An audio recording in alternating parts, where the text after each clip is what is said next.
बात को समझाने के लिए एक शेर पढ़ा करता हूँ कि कुछ हम गिरफ्ते गर्दिशे दौरा में आ गए, कुछ हम गिरफ्ते गर्दिशे दौरा में आ गए, और कुछ दिल तुम्हारे इश्क में साबुत कदम न था। तो कहीं ना कहीं हमारी भी कमजोरी रह गई, और कहीं ना कहीं हालात ऐसे बन गए कि उसकी गिरफ्त में हम आ गए। अब इसमें से एक रास्ता निकालना है। रास्ता ये निकालना है कि हमारे पास हमारे मुस्तकबिल के लिए और कोई रास्ता है नहीं। मैं पूछना चाह रहा हूँ, क्योंकि आप बहुत दिनों तक पार्लियामेंट में भी रहे और कानून के एतबार से आप हिंदुस्तान के बायनाज वकीलों में भी हैं। ये जो किसान बिल पास हुआ है, इसमें वाज़ेह तौर पे ये है कि जो मेरा छोटा सा तजुर्बा रहा कि एक डिवीजन मांगता तो बैलेट से वोट होता है, और किसान बिल पर बिल्कुल क्लियर है कि 4 से 5 मेंबर ऑफ पार्लियामेंट ने डिवीजन मांगा था। तो क्या ये बिल वैलिड है? इसको चैलेंज नहीं किया जा सकता कि ये बिल जो है वो बगैर बैलेट के पास हुआ, वाइस हुआ, और ऐसे वक्त में कि जब मैदान को पास कर दिया हाउस से? अरे भाई, चैलेंज तो ये हो चुका है, और चैलेंज की भी जब सुनवाई होगी सुप्रीम कोर्ट में तो ये सारे मसले उठाए जाएंगे। जैसे जो आधार कार्ड वाला जो केस चैलेंज हुआ था, तो उसमें मनी बिल का इशू आया था, और आज तक जब वो रिव्यू पर गया तो आज भी जस्टिस चंद्रचूड़ ने कहा कि मनी बिल का इशू जब तक फैसला नहीं हो जाता तब तक आप इस रिव्यू को रोके रखें। लेकिन 4 जजेस ने कहा कि नहीं, रिव्यू को रोकने की कोई जरूरत नहीं है।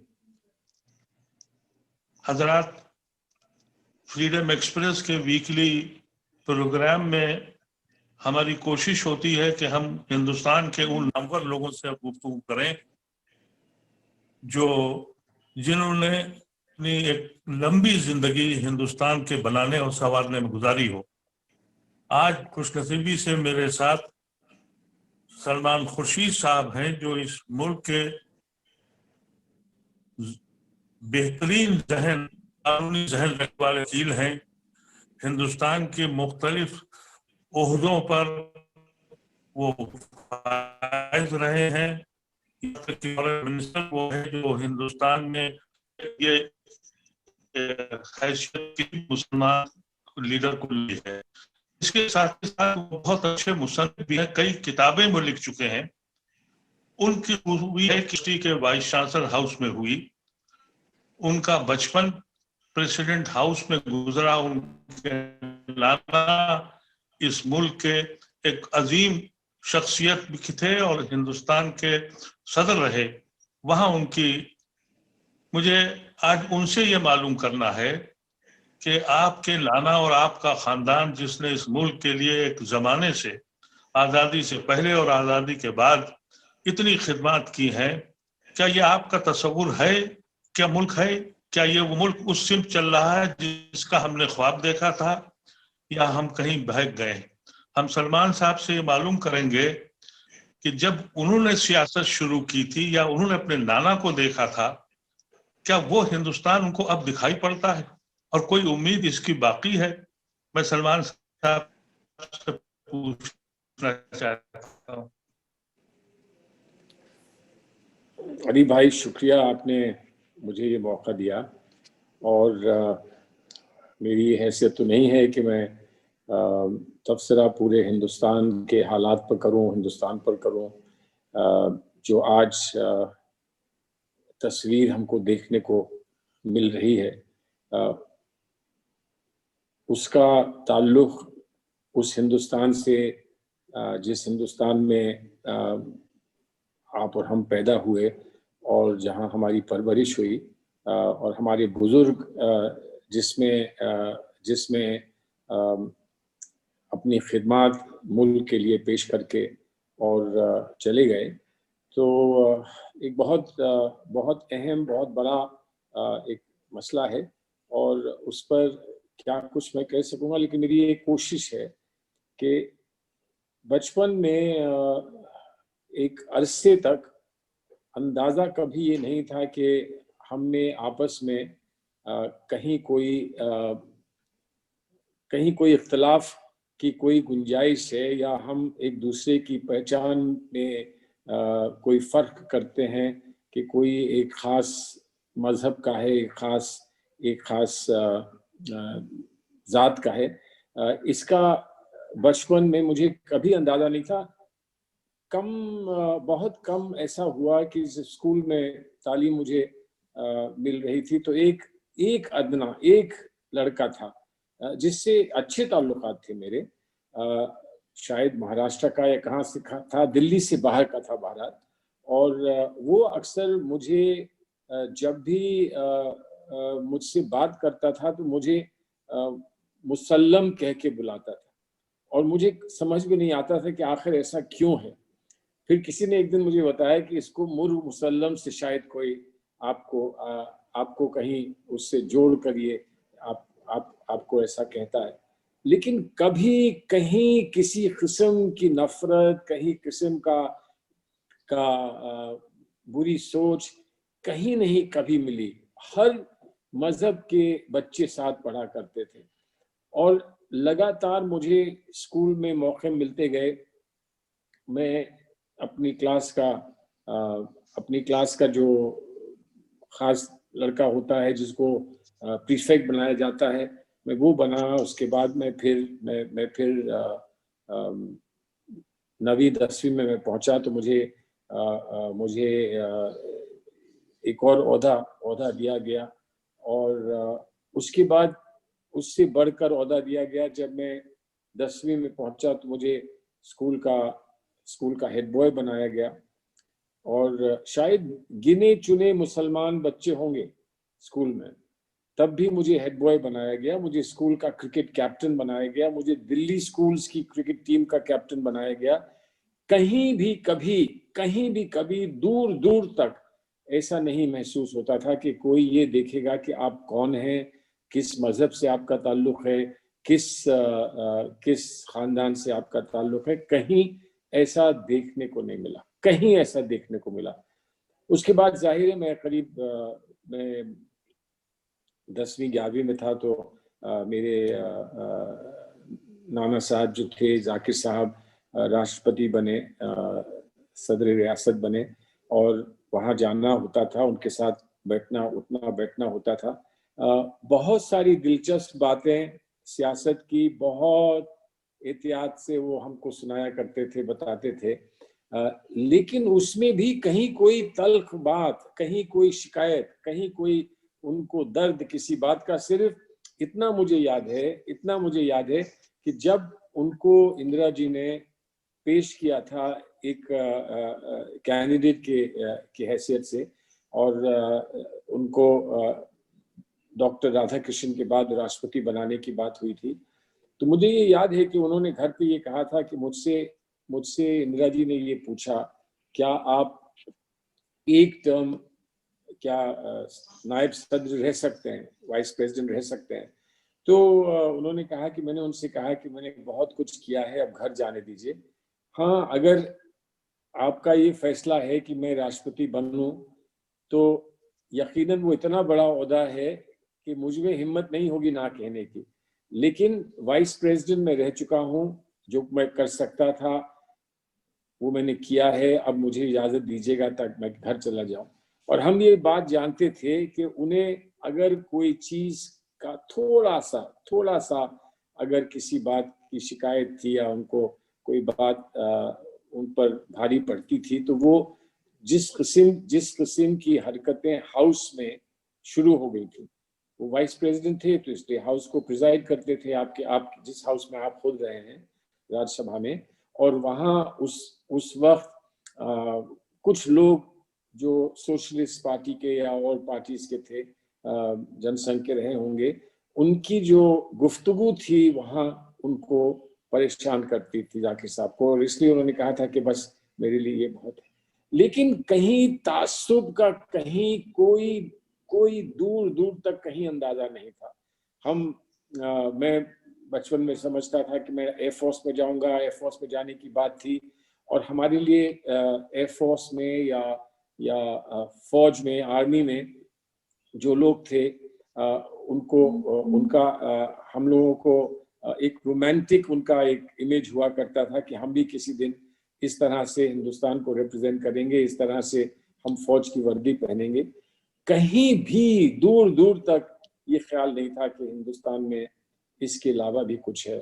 और अगर आप मुझसे ये पूछें कि आपके जहन में एक अकेली कोई ऐसी बात हो जो उस वक्त, जो आपका तसव्वुर था, जो आपका उस वक्त एहसास था हिंदुस्तान का, उसको सही तरह से बयान करता हो, तो मैं ये समझूंगा कि वो जो गाना था, आओ बच्चों तुम्हें दिखाएं झांकी हिंदुस्तान की, वही मेरी जिंदगी की एक तस्वीर थी उस वक्त, जो मेरा तसव्वुर हिंदुस्तान के बारे में था कि आओ बच्चों तुम्हें दिखाएं झांकी हिंदुस्तान की, इस धरती पर तिलक करो, ये धरती है बलिदान की। मुसलमान साहब, मैं तो गुलाम मुल्क में पैदा हुआ था और मेरी बचपन की यादें उस वक्त भी ऐसी हैं कि जिस वक्त ये मुल्क मजहब के नाम पे बटा, तब भी इनसिक्योरिटी का वो कैफियत हम में नहीं थी या मुसलमान कौम में नहीं थी। यहाँ तक आते आते इसमें जिम्मेदारी किसकी बनती है? ये क्यों ऐसा हुआ है? क्या इस वजह से कि पॉलिटिकल पार्टीज ने आइडियोलॉजी छोड़ दी है और वो शख्सियत पे काम करती है और इलेक्शन जीतना ही मकसद है? क्या ये वजह है इसकी? देखिए, यकीनन ऐसा ही है। मैंने तो अक्सर अपने साथियों से इस बात का जिक्र किया है कि दुनिया में दो किस्म के इलेक्शंस होते हैं और दो किस्म के इलेक्टोरल निज़ाम होते हैं। एक जिसे फर्स्ट पास द पोस्ट कहते हैं, यानी कि जिसको सबसे ज्यादा वोट मिले, चाहे एक वोट भी आपको दूसरे से ज्यादा मिले, और आपको फिर आपको जीता हुआ, आपको कामयाब और जीता हुआ मान लिया जाता है। हो सकता है कि आपको सिर्फ 30-35% वोट मिले, लेकिन तब भी आपको कामयाब माना जाता है। और इसीलिए आज एक बहस ये भी है कि अक्सरियत ने, जो मौजूदा हुकूमत है, अक्सरियत ने, यानी कि जो वोटर्स की अक्सरियत है, उसने इसको इलेक्ट नहीं किया है, इस गवर्नमेंट को। इनको अच्छे खासे वोट पड़े हैं, लेकिन वो अक्सरियत नहीं है। वो 40 से कम ही है, नीचे 60% जो है वो वोट किसी और को गए या और पार्टियों को गए। तो एक तो ये निज़ाम है, और दूसरा निज़ाम है जिसे कहते हैं प्रेफरेंशियल वोटिंग का निज़ाम। प्रेफरेंशियल वोटिंग का निज़ाम ये होता है कि आप एक फेरिस्त देते हैं, लिस्ट सिस्टम कहलाता है कि आप एक पूरी फेरिस्त देते हैं। यानी कि अगर हिंदुस्तान में 450 अगर एमपीज बनने हैं, तो 450 की एक फेरिस्त देते हैं, जो पार्टी तय करती है कि किसकी कितनी अहमियत है, उस हिसाब से ऊपर से नीचे एक फेरिस्त होती है। और जितने फीसद वोट आपको पूरे मुल्क में मिलते हैं, उतने फीसद उस लिस्ट में सिलेक्टेड या इलेक्टेड मान लिए जाते हैं। यानी कि आपको मानिए अगर 40% वोट मिला है, तो आपको 450 जो आपके कैंडिडेट्स एक फेरिस्ट में हैं, उसमें ऊपर से चलकर 40% तक आप कह सकते हैं कि ये हम लोग जीते हैं। इसमें क्या होता है कि पूरे पार्टी का और पूरे मुल्क का तसव्वुर एक साथ जुड़ जाता है। ऐसा नहीं होता है कि मेरे यहाँ हम ये देख रहे हैं कि मेरी डिस्ट्रिक्ट में या मेरी सीट पर कितने लोग फला मजहब के हैं, कितने लोग फजाजात के हैं, कितने लोग फला कम्युनिटी के हैं। ऐसा नहीं होता।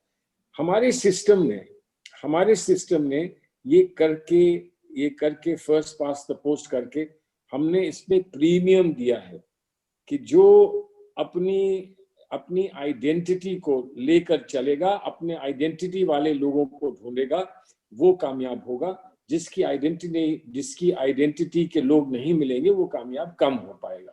और फिर हमने इसीलिए किया कि मुसलमान को जहाँ पर मुस्लिम मेजॉरिटी है वहाँ खड़ा करिए, और ब्राह्मण को जहाँ ब्राह्मण मेजॉरिटी है वहाँ खड़ा करिए, और यादव को यादव एरिया से खड़ा करिए।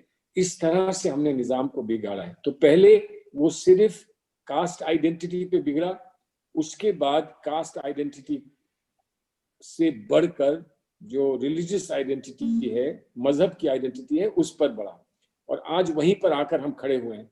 लेकिन मेरा यकीन ये है, मैं उम्मीद करता हूं कि आपका भी ये यकीन है, मेरा यकीन ये है कि ये एक आर्जी डेवलपमेंट है।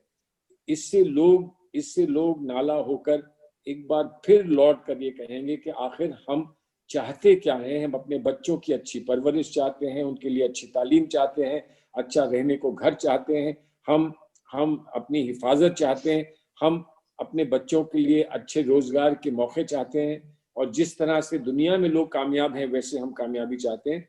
यकीनन लोग आइडेंटिटी पॉलिटिक्स से हटेंगे, लेकिन वक्त लगेगा। आपकी और मेरी जिंदगी में शायद ये मुमकिन ना हो, लेकिन एक वक्त आएगा जैसे हिंदुस्तान पहले था, हिंदुस्तान फिर वैसा बनेगा।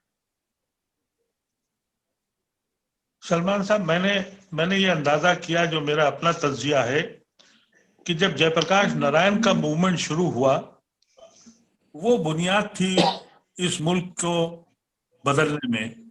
हमारे ऐसे लोग ने उसकी बड़ी कदर की।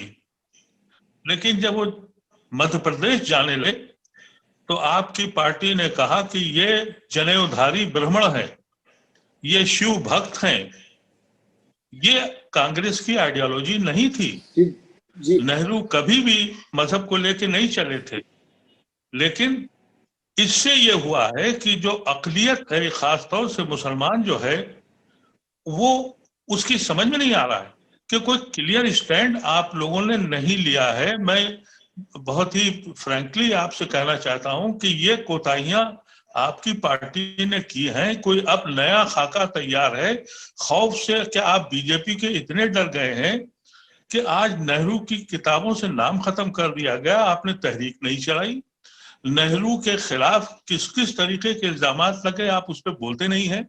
वो शख्स है जिसने इस मुल्क की बुनियादों को मजबूत किया था। हमें उसके पीछे जाना चाहिए था। लेकिन अगर आपकी पार्टी, जो ऑल इंडिया पार्टी है, अगर वो उसी रविश पे चल पड़ी कि गिनती गिनो कि भाई कितने कितने हैं, और मुसलमान को अगर लिंच भी किया जाए तो खुल के उसके सामने मत जाओ, ये जो तरीक़ेकार है, अगर ऐसा रहा तो ये मुल्क कभी पलट के उस जगह पहुंचेगा जिसका तस्वुर गांधी और नेहरू ने किया था। अनिल भाई, मैं आपकी बात का वजन समझता हूँ, और मुमकिन है कि ये मैं ना कह सकूं कि हमने कोई कोताही या कहीं गलती नहीं की। यकीनन कुछ हमसे गलतियां हुई हैं, इसमें तो दो राय नहीं है। गलती किससे नहीं होती है आखिर। लेकिन गलती के बाद फिर आप आगे बढ़ते हैं, गलती से कुछ सीखते हैं, समझते हैं, फिर एक नया रास्ता निकालते हैं।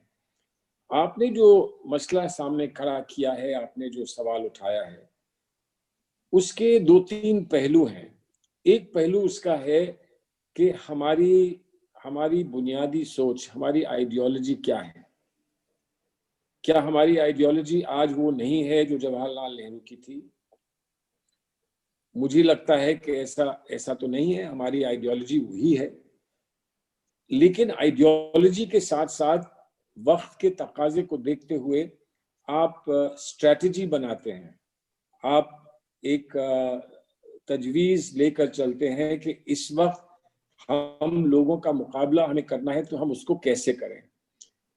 बिना आइडियोलॉजी को ठोकर देकर, आइडियोलॉजी का हाथ छोड़कर आप स्ट्रैटेजी में कहां तक अंदाजा लगाकर कि हम दूसरे की काट कैसे कर सकते हैं। अगर दूसरा झूठ बोलना चाहता है हमारे बारे में और कहना चाहता है कि हमें सिर्फ अक़लियत का ख्याल है, हम अक्सरियत को बिल्कुल अहमियत नहीं देते हैं, तो उसमें हमें क्या स्ट्रैटेजी अप्लाई करनी चाहिए। तो सवाल यह है कि हिंदुस्तान में अक्सरियत हिंदुस्तान की हिंदू है, और हिंदुस्तान की अक्सरियत जो हिंदू है, वो अगर सेकुलर मिजाज, सेकुलर जहन की ना होती तो हिंदुस्तान सेकुलर ना होता।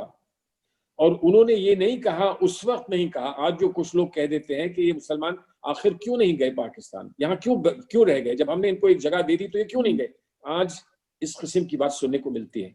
लेकिन वो हिंदुस्तान के हिंदू ने नहीं कहा, उस वक्त नहीं कहा। और जो मंदिरों में बैठे थे उन्होंने भी ये नहीं कहा, जो स्कूल कॉलेजेस में बैठे थे उन्होंने भी ये नहीं कहा। और हम लोगों ने, मुसलमानों ने ये कहा कि जो जा रहे हैं उनको जाने दो, हम नहीं जाएंगे, ये हमारा वतन है, ये हमारा घर है, ये हमारे बुजुर्गों का घर है, हम नहीं जाएंगे। और इसी वजह से मौलाना आजाद ने जब खड़े होकर तकरीर की थी, और उस पर आपने तबसरा कितनी दफा किया है, और उन्होंने खड़े होकर तकरीर की थी तो उन्होंने ये कहा था कि मैं मुसलमान हूं तो मैं हिंदुस्तानी भी हूं, और इसलिए कोई सवाल नहीं है कि आप मेरे इस्लाम पर सवाल उठाएं या मेरी हिंदुस्तानी होने की हैसियत पर आप सवाल उठाएं।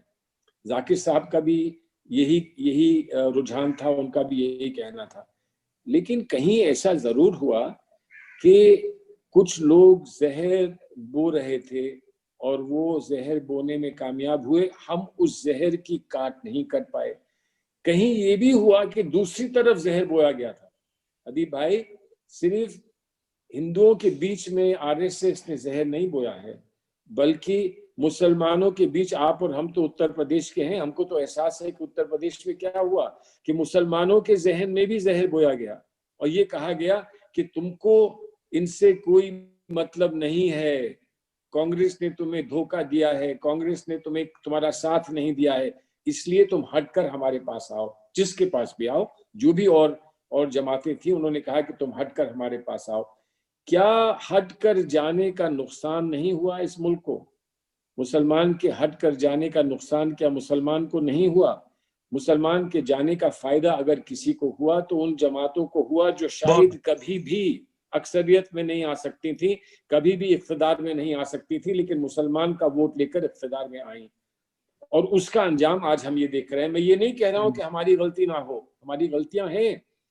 अगर हिंदू समाज में एक हिंदू, पैदाइश से एक हिंदू कहता है कि मैं हिंदू हूं, तो हमें वो बुरा नहीं लगना चाहिए। जैसे कि हमारा ये कहना कि हम मुसलमान हैं और हमें फख्र है कि हम मुसलमान हैं, ये किसी को हक नहीं बनता है कि उसको ये बात बुरी लगे कि हम कह रहे हैं कि हम मुसलमान हैं। हम क्यों मुसलमान की उससे अपनी मुसलमान की नौयत से हम पीछे हटे? तो एक हिंदू भी अपनी नौयत से पीछे क्यों हटे? लेकिन अच्छा हिंदू एक अच्छे मुसलमान के लिए भी उतना ही खड़ा रहे, उतना ही मजबूती के साथ डटा रहे जितना कि एक मुसलमान हिंदू के लिए डटा रहता है। इस बात को समझाने के लिए एक शेर पढ़ा करता हूं कि कुछ हम गिरफ्ते गर्दिशे दौरा में आ गए, कुछ हम गिरफ्ते गर्दिशे दौरा में आ गए, और कुछ दिल तुम्हारे इश्क में साबुत कदम ना था। तो कहीं ना कहीं हमारी भी कमजोरी रह गई, और कहीं ना कहीं हालात ऐसे बन गए कि उसकी गिरफ्त में हम आ गए। अब इसमें से एक रास्ता निकालना है।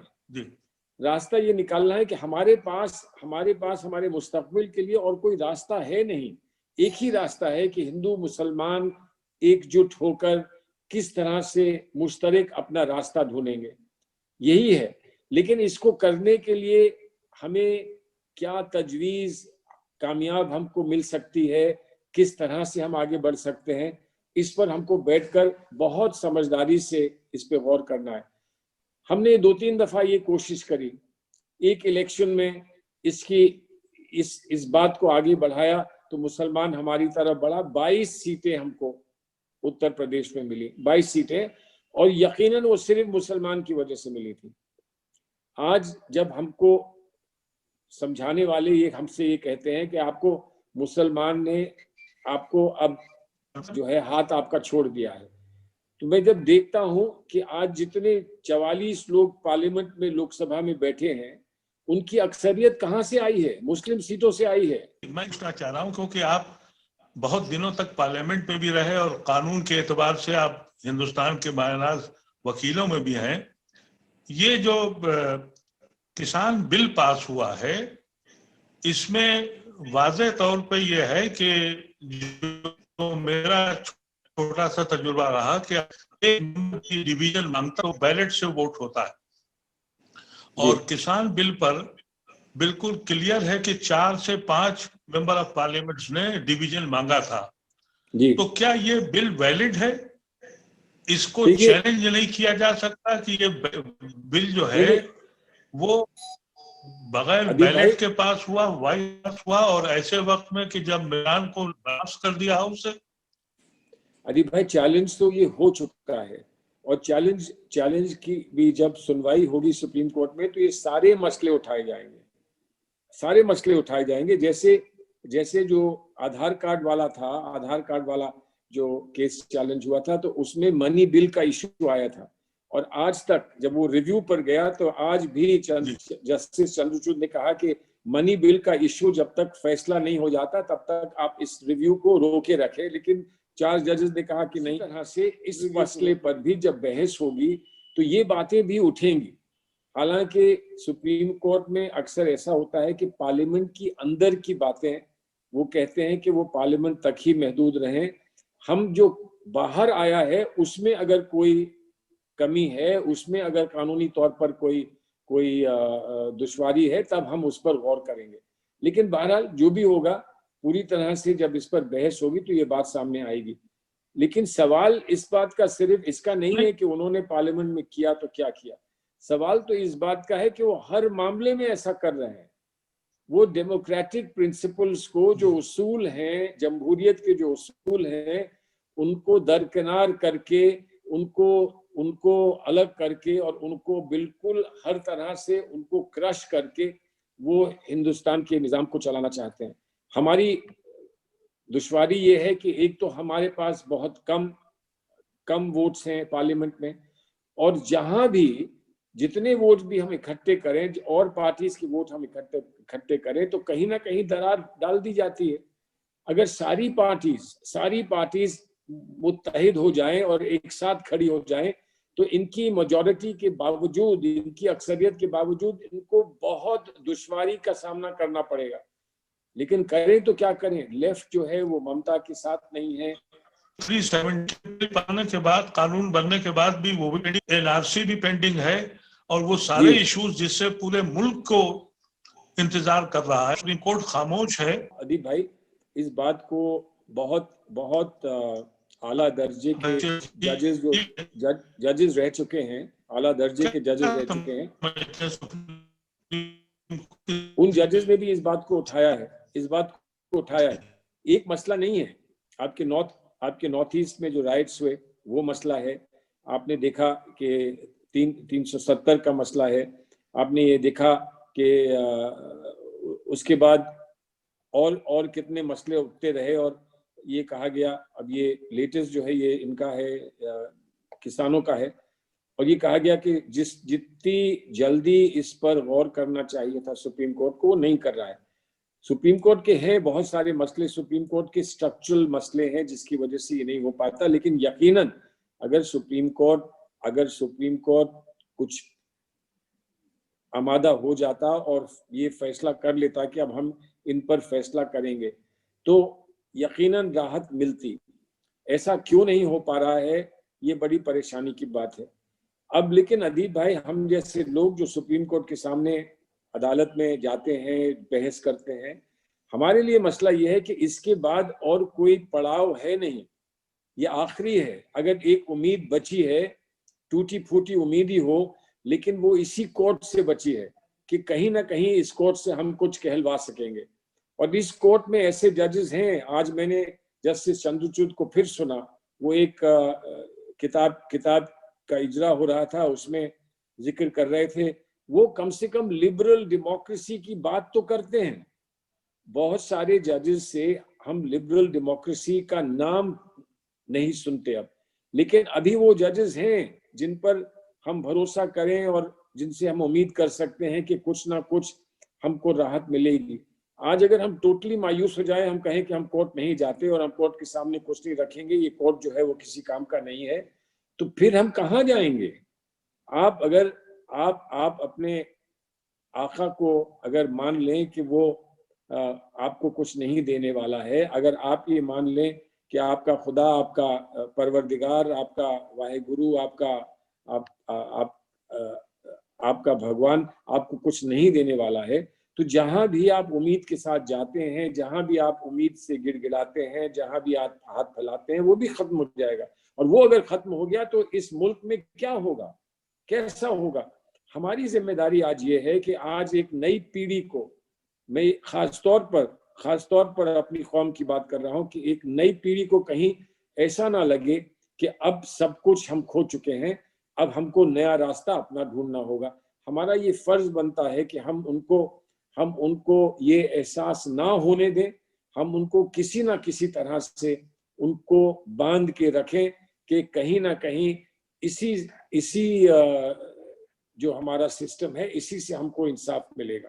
जी जी। सलमान साहब, आप बहुत दिनों तक पार्लियामेंट के मेंबर रहे, हिंदुस्तान के मायानाज वकीलों में आपका शुमार होता है, लेकिन कभी क्या ऐसा हुआ है कि अगर वोटिंग हो रही हो और कोई मेंबर डिवीजन मांग ले, तो मेरा जो छोटा सा तजुर्बा था ये कि अगर डिवीजन मांगा जाता है तो फिर बैलेट से वोटिंग होती है, लेकिन अनफॉर्चुनेटली उस दिन 4 लोगों ने बैलेट के लिए कहा और वो माना नहीं गया और वो बिल पास कर दिया गया। लेकिन सुप्रीम कोर्ट ने इसका कोई संज्ञान नहीं लिया। सुप्रीम कोर्ट ने को अगर मैंने सुना यह है कि लोगों ने इसकी कंप्लेंट भी की है जी। अगर सुप्रीम कोर्ट इसका संज्ञान ले लेता, क्योंकि रूल बुक के हिसाब से तो 2 वक्त में बिल पास हो सकता है, एक तो वो ऑर्डर में हो हाउस, और अगर कोई आदमी डिवीजन मांगता है तो बैलेट से हो। ये दोनों चीजें नहीं हुई। उसकी लीगल एस्पेक्ट क्या है उस बिल की, जो ये 3 किसानों के बिल आए थे, इसमें आपका क्या कहना है? जी अदीप भाई, ऐसा है कि पार्लियामेंट में जो होता है वो पार्लियामेंट से बाहर उस पर कोई तवज्जो नहीं दी जा सकती। जो पार्लियामेंट से बाहर आता है, जो बिल आता है, उस पर गौर कर सकती है, कोर्ट गौर कर सकता है। लेकिन अभी एक मसला जो मनी बिल का था कि वो अगर स्पीकर सर्टिफाई कर देती है कि ये मनी बिल है, तो फिर उस पर सुप्रीम कोर्ट या कोई और बाहर का कोर्ट उस पर कोई सवाल नहीं उठा सकता। इस मामले में रिव्यू आया था और रिव्यू में ये कहा, जस्टिस चंद्रचूड़ ने ये कहा, अकेले ही कहा, कि हमको इंतजार करना चाहिए जब तक इस पर जो बड़े बेंच का फैसला है वो ना आ जाए। लेकिन और जजेस ने कहा कि नहीं, उसकी जरूरत नहीं है, इंतजार नहीं करने की जरूरत नहीं है। तो ये थोड़ा सा नया मसला है कि अगर पार्लियामेंट प्रोसीजर्स में कोई कमी रह गई है तो क्या वो एक बुनियाद बन सकती है एक एक्ट को खारिज करने के लिए। ये अभी मसला जो है, इस पर गौर होगा, यकीनन गौर होगा। लेकिन ये जो बिल पास हुए हैं और जैसे भी पास हुए हैं, इन पर चैलेंज अभी सुप्रीम कोर्ट में है। वो चैलेंज की सुनवाई होनी है। जब सुनवाई होगी तो ये सारे इश्यूज उसमें आएंगे और मुमकिन है कि सुप्रीम कोर्ट इसमें दखल देने के लिए तैयार हो जाए। हालांकि जैसे मैंने कहा कि जो भी पार्लियामेंट के अंदर होता है उस पर बाहर सुप्रीम कोर्ट दखल नहीं देता है,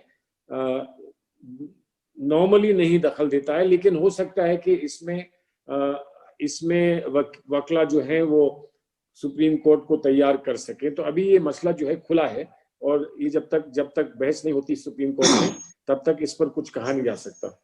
सर, ये आपकी बात मैं भी समझता हूं कि जो पार्लियामेंट में होता है उस पर अदालत को दखल नहीं देता। तो फिर अदालत ने ये किस शरीयत से कहा, किस हैसियत से कहा कि आप इस बिल को होल्ड कर लीजिए? ये होल्ड के क्या कॉन्सेप्ट है?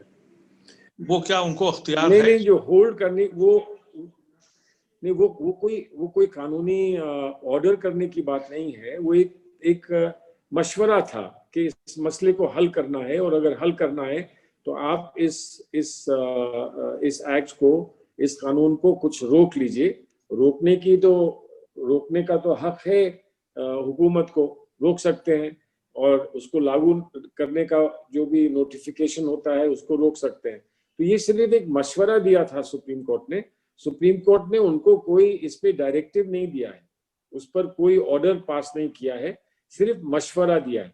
और अभी तक बहुत लोगों को शिकायत इस बात की है कि सुप्रीम कोर्ट इस मसले में क्यों दखल दे रहा है, क्यों मशवरे दे रहा है, क्यों मशवरे ले रहा है, क्यों अपॉइंट कर रहा है, कमिटी अपॉइंट कर रहा है, जब तक सुप्रीम कोर्ट ने ये बहस नहीं सुनी है कि इसमें कमी क्या है। इस जो 3 कानून बने हैं इनमें क्या कानूनी कमी है, ये अभी तक सुप्रीम कोर्ट ने इस बहस पर कोई इशारा नहीं किया, ना बहस हुई। तो इसलिए सुप्रीम कोर्ट को सियासी मामलों में दखल नहीं देना चाहिए, ये कुछ लोगों का मानना है। लेकिन कुछ लोग ये भी समझते थे, और सुप्रीम कोर्ट ने शायद इस बात पर आमादा हो गई सुप्रीम कोर्ट कि इसका कोई हल निकालना है। ये बड़ा मुश्किल एक मामला है और इससे बड़ी दुश्वारी पैदा हो सकती है। तो हम मशवरा देते हैं, हो सकता है कुछ ना कुछ इससे निकल कर आए। और फिर ये इस बात को वाजे किया है कि जो उन्होंने पैनल बनाया है, कमेटी बनाई है, कमेटी का फैसला जो है वो ऐसा नहीं होगा कि उससे सुप्रीम कोर्ट बना रहेगा। सुप्रीम कोर्ट ने कहा वो हम जब फैसला करेंगे तो हमारा फैसला इससे अलग भी हो सकता है।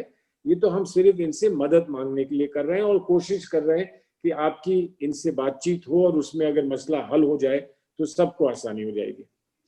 ये जो अभी किसानों का जो ये आंदोलन हुआ है या हो रहा है, मुझे लगता है कि ये एक ऐसी खुशाइन बात है कि जहां मजहब और बिरादरी से अलग हटके एक अवामी तहरीक चली है। इसमें आपकी पार्टी का क्या रोल है? देखिए, जी हमारी पार्टी इस पे बात वाज़ेह कर चुकी है कि हम इनसे सहमत हैं और हम किसानों को पुरजोर अपनी मदद के लिए हम तैयार हैं। और वही चीफ मिनिस्टर साहब ने पंजाब में कहा है, और हम जहां भी जैसे भी हो सकेगा, और ख़ास तौर पर पार्लियामेंट में हम किसानों के लिए बिल्कुल पाबंद रहेंगे और उनके लिए पूरी उनकी मदद करेंगे। हम ये नहीं चाहते हैं कि इसका सेहरा हम ले लें, क्योंकि ये किसानों ने ये तहरीक चलाई है, और हम ये नहीं चाहते हैं कि उनकी तहरीक का हम सेहरा अपने सर पे बांध लें। हम पीछे खड़े होकर पूरा उनको मदद करने के लिए तैयार हैं, और यही किसानों की भी यही राय है। आज मैं गाजीपुर गया था और वहां पता ये चला कि जो उनका वहां पर मंच बना हुआ है उस पर कोई सियासी आदमी नहीं आता है। वो मेरे लिए उन्होंने इतना जरूर किया कि उन्होंने कहा कि आप प्लीज आ जाएं 2 मिनट के लिए। तकरीर बकरीर मेरी वहां नहीं हुई, सिर्फ 2 मिनट के लिए आया। सबको वहां पर हमने सबकी हिम्मत अफजाई की, सबसे मुसाफा किया और हम आ गए, नीचे आ गए। तो इसलिए उनकी भी राय ये है कि इसको सियासी पार्टियों के हवाले ना किया जाए, और सियासी पार्टियों की और खासतौर पर कांग्रेस पार्टी की भी राय ये है कि इसका सेहरा हम अपने सर पर ना बांध लें जबरदस्ती। इसका सेहरा इन्हीं के सर पर रहना चाहिए, लेकिन हम मदद पूरी करेंगे। बहुत बहुत शुक्रिया सलमान साहब। असमें हम लोग ये चैनल जो चला रहे हैं ये किसी पार्टी का चैनल नहीं है। हमारा सिर्फ मकसद ये है कि इस मुल्क का जो तस्वुर हमारे बुजुर्गों ने किया था उसकी राह, उसकी सिमत हम कहीं भूल गए, और आपके ऐसे लोगों के से हम गुफ्तगू करते हैं और लोगों को बताने की कोशिश करते हैं कि ये वो हिंदुस्तान नहीं है। इसमें कोताहियां आपसे भी हुई हैं, मुख्तलिफ पार्टियों से भी हुई हैं और खौफजदा होके हुई हैं। और सबसे अफसोसनाक बात यह है कि ये मजहब के नाम पर इसमें डिवीजन हो गया है। इस मुल्क में सिर्फ एक शख्स यानी एक आवाज हो कि हमने फला कौम को दबा दिया है इसलिए हम हाकिम बनेंगे, उसमें आपकी पार्टी भी जिम्मेदार है, बराबर से उसने लड़ने की कोशिश नहीं की है। मैं बहुत शुक्रिया आपका अदा करता हूं। अली भाई, मैं बस एक आखिर एक बात कह दूं। मान लीजिए कि हम कटघरे में खड़े हैं और हम इकबाल कर लें कि हमने कोताही दिखाई, हमारी कमी रही, लेकिन आगे का भी तो सोचना है, आगे भी तो लड़ना है।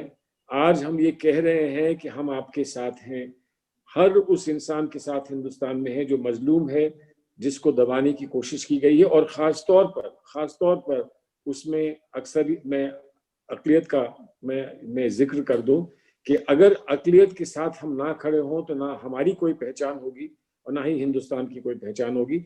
इसलिए हमारा फर्ज बनता है, दायित्व बनता है कि हम अक़लियत को इंसाफ दिलाएं, और मैं आपको यकीन दिलाता हूं कि ये हमारी कोशिश रहेगी। बहुत बहुत शुक्रिया। बस इस बात से अपनी गुफ्तगू खत्म करता हूं कि पड़ी है लाश दोराहे पे तासुब की, मगर एक जनाजा है जो कौमों से उठाए न बने। आज हम उस मंजिल पर हैं कि उस तासुब से हम बचने के लिए कोशिश करते हैं, और हमारी जद्दोजहद यही रहेगी। मैं समझता हूं कि ये किसान का आंदोलन एक खुशाइन फैसला हुआ है इस मुल्क को वापस लाने का। इससे पहले हमने देखा था कि जब कोविड का दौर चला और एक तरफा बंद कर दिया गया, लोगों के रास्ते बंद कर दिए गए, उस वक्त भी हिंदुस्तान की आत्मा जो थी वो सड़कों पे निकली, पानी लेके, खाना लेके, किसी से पूछा नहीं गया। तो अभी शायद गांधी को तो हमने मार दिया है, लेकिन उसकी रूह अभी बाकी है, आत्मा बाकी है। बहुत बहुत शुक्रिया। अगले संडे को हम ऐसे ही किसी मखसूस मेहमान से गुफ्तगू करेंगे। बहुत बहुत शुक्रिया। हरीफ भाई, जी जी, बहुत बहुत शुक्रिया।